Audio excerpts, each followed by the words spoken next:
বলছেন নাহনু নাকুসসু আলাইকা হাসানাল কসাস বিমা আওহাইনা ইলাইকা হাযাল কুরআন। সারা পৃথিবীতে যত গদ্য পদ্য উপন্যাস কবিতা আবৃত্তি যা কিছু আছে, কোরআনের থেকে শ্রেষ্ঠ কথা গল্প উপন্যাস পৃথিবীতে আর দ্বিতীয় কোনো বইয়ে খুঁজে পাওয়া যাবে না। কোরআন এমন একটি কিতাব যার ভিতরে A to Z বিষয়ের আপনি জ্ঞান পাবেন। পৃথিবীর কোনো সাবজেক্ট পড়ে কোনো মানুষ যদি মনে করে যে আমি আমার জ্ঞানের পরিপূর্ণতা লাভ করব, সেটা সম্ভব নয়। পৃথিবীতে জ্ঞানকে ভাগ করে দেওয়া হয়েছে। যেমন মাধ্যমিক পাস করার পরে কোনো ছাত্র বা ছাত্রীকে প্রতিটা বিষয় তাকে পড়তে দেওয়া হয় না। দেখবেন কেউ অঙ্ক নিয়ে পড়ছে, কেউ ইংলিশ নিয়ে পড়ছে, কেউ ভূগোল নিয়ে পড়ছে, কেউ সায়েন্স নিয়ে পড়ছে। একটা ডিপার্টমেন্টে তাকে এগিয়ে যেতে হয়, তাই না? তার মানে পৃথিবীতে একটা সাবজেক্ট এমন নেই যে একটি সাবজেক্টের ভিতরেই আপনি বিজ্ঞান পাবেন, দর্শন পাবেন, ভূগোলের জ্ঞান পাবেন, বাংলার জ্ঞান পাবেন, ইংরেজির জ্ঞান পাবেন, আপনি অঙ্কের জ্ঞান পাবেন। পৃথিবীতে এরকম কোনো লেখকের সাবজেক্ট নেই। পৃথিবীতে একটি মাত্র আশ্চর্য কিতাব আছে, তার নাম আল কোরআন। এর ভিতর আপনি বিজ্ঞান পাবেন, মহাকাশ সম্পর্কে জানতে চাইছেন সেটা পেয়ে যাবেন। আপনি পৃথিবী সম্পর্কে জানতে চাইছেন সেটা পাবেন। আপনি জানতে চাইছেন মানে চিকিৎসার জগৎ, আপনি এর ভিতরে পাবেন। আপনি জানতে চাইছেন একটা মানুষ তার জীবনে সফলতা অর্জন করে তার রবের তৈরি করা জান্নাতে কি করে যাবে তার পদ্ধতি, এটার ভিতরে পাবেন।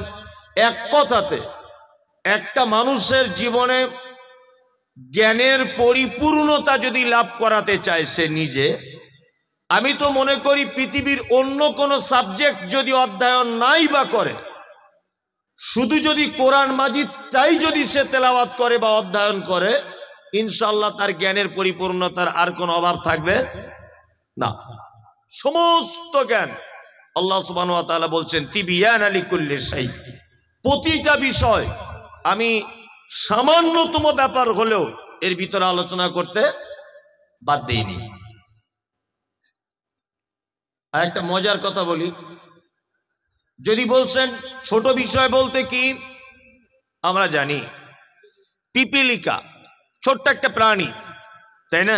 ছোট্ট প্রাণী যা আমাদের বাড়িতে মা বোনেরা অনেক সময় চুলোর পাড়ে পিপিলিকা এক জায়গায় হলে তাদেরকে জ্বালানির সঙ্গে চুলোর ভিতরে দিয়ে দেয়। অনেক সময়তে হয় এগুলো। অনেক সময়তে কৃষক চাষিরা তারা অনেক কীটনাশক ব্যবহার করে তাদেরকে মেরেও দেয়। অনেক চাষিরা আছে। এখন তো মানুষের বিবেক বুদ্ধি বলে কিছু নেই, সব হারিয়ে গেছে। ধানের জমিতে ধান চাষ করার পরে ধানের যে অবশিষ্ট যে খড়গুলি থাকে সেগুলো আমরা জমিতে অনেক সময় আগুন লাগিয়ে দিই।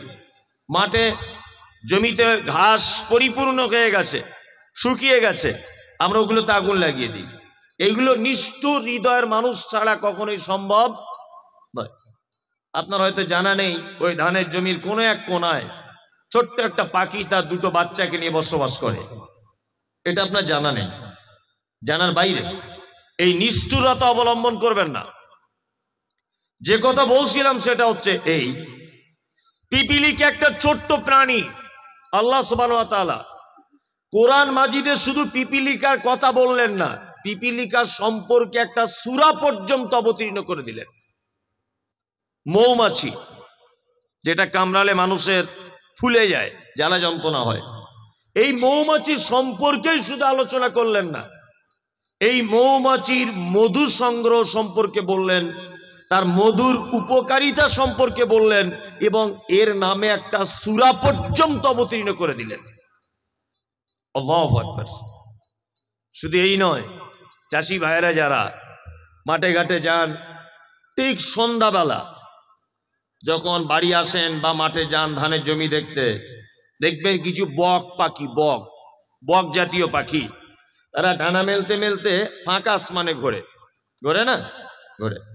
দেখবেন সারিবদ্ধভাবে তারা যায় আর 2-4 বার ডানাটা ঝাপটে ঝাপটি করে আবার সোজা করে দেয়, গিয়ে দেখবেন হেলে দুলে চলতে থাকে, থাকে না?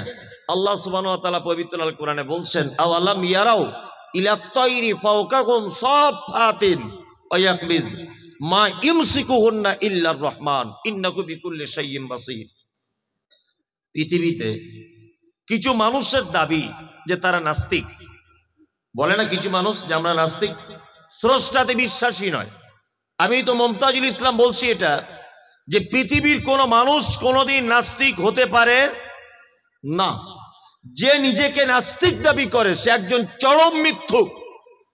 কারণ আপনারা জানেন এখানে শিক্ষিত মানুষরা আছেন যে কর্তা ছাড়া কর্মর অচল, কর্তা ছাড়া কর্ম অচল।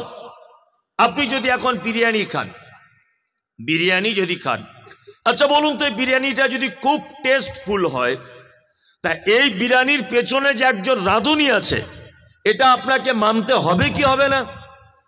হবে, হবেই। কারণ রাঁধুনি ছাড়া বিরিয়ানিটা সম্ভব হয় নেই। আপনি একটা গান শুনছেন খুব সুন্দর, আচ্ছা বলুন তো এই গান শোনার পরে একটা গায়কের কথা মনে হবে কি হবে না? হবেই। পৃথিবীতে কর্তা ছাড়া কর্ম হয় না। এই যে প্রত্যেক দিন সূর্যটা পূর্ব দিকে উঠে পশ্চিম দিকে আবার ডুবে চলে যায়, তার আলোগুলো আস্তে আস্তে নিস্তেজ হয়ে অন্ধকারে রূপান্তরিত হয়, তাই না? আচ্ছা বলুন তো প্রত্যেক দিন একই টাইমে নির্দিষ্ট সময় একটাই রাস্তা দিয়ে প্রতিনিয়ত তাকে নিয়ন্ত্রণ করা, তাকে তোলা, তাকে ডোবানো, তার তেজকে বাড়িয়ে দেওয়া, তার তেজকে কমিয়ে দেওয়া, আচ্ছা বলুন তো এটা তো একটা কাজ, কাজ কি কাজ নয়? কাজ। তাহলে কাজের পিছনে কর্তা থাকতে হবে কি হবে না? হবে। তার মানে কর্তা ছাড়া কখনো কাজ হয় না। এই যে মাইকের সাউন্ড আপনারা শুনতে পাচ্ছেন, এই সাউন্ডের পিছনে মুমতাজুল ইসলাম লুকিয়ে আছে না নেই? আছে। আল্লাহ সুবহানাহু ওয়া তাআলা বিশেষ করে আমার মনে হয় নাস্তিক কোয়ালিটির মানুষদের জন্য বলছেন, আওয়ালাম ইয়ারাউ ইলা তাইরি ফাওকাহুম সাফাতিন ওয়া ইয়াকবিজ মা ইমসিকুহুন্না ইল্লার রহমান ইন্নাহু বিকুল্লি শাইইন বাসীর। তোমরা কি আকাশের দিকে দেখো না?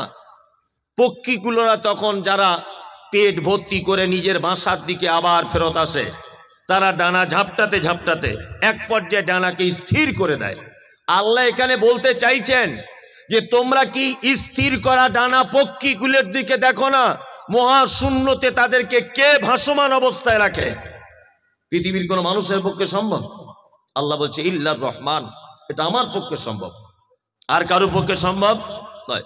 আপনার পক্ষে সম্ভব আছে যে একটা বাটি, একটা থালা, একটা কোনো জিনিস ভাসমান অবস্থায় প্যান্ডেল আর এই মাটির মাঝখানে রেখে দেবে? কারো ক্ষমতা আছে? না। আল্লাহ বলছে ইল্লার রহমান, এটা শুধুমাত্র ক্ষমতা কার? আল্লাহ। প্রত্যেক জিনিস এর ভিতরে বর্ণনা হয়েছে। আর পবিত্র আল কোরআনে যত কথা বর্ণনা হয়েছে প্রত্যেক কথা কাদের জন্য? হুদাল্লিন নাস, মানুষের জন্য।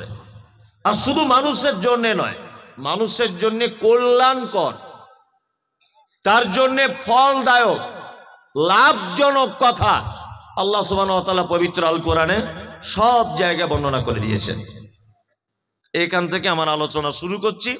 এতক্ষণ ভূমিকাতে কয়েকটা জিনিস বুঝিয়ে দিলাম। এক, কোরআন এসেছে তাহলে কাদের জন্য?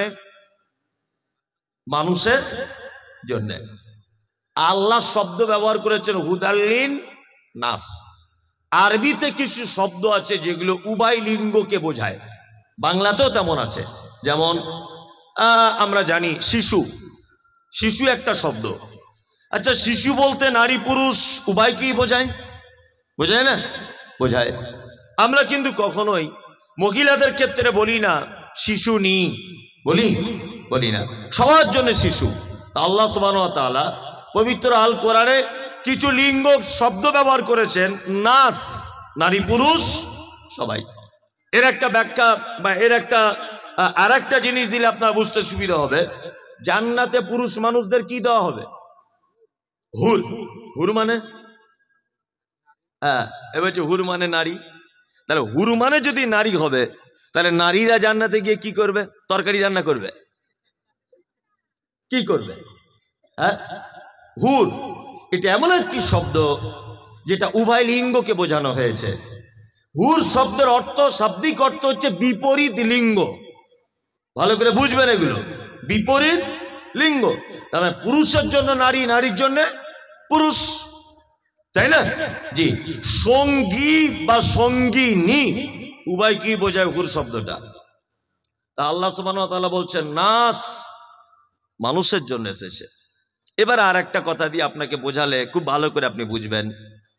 আমাদের সকলেই যারা এখানে বসে আছি, আচ্ছা আমরা সবাই তো মানুষ।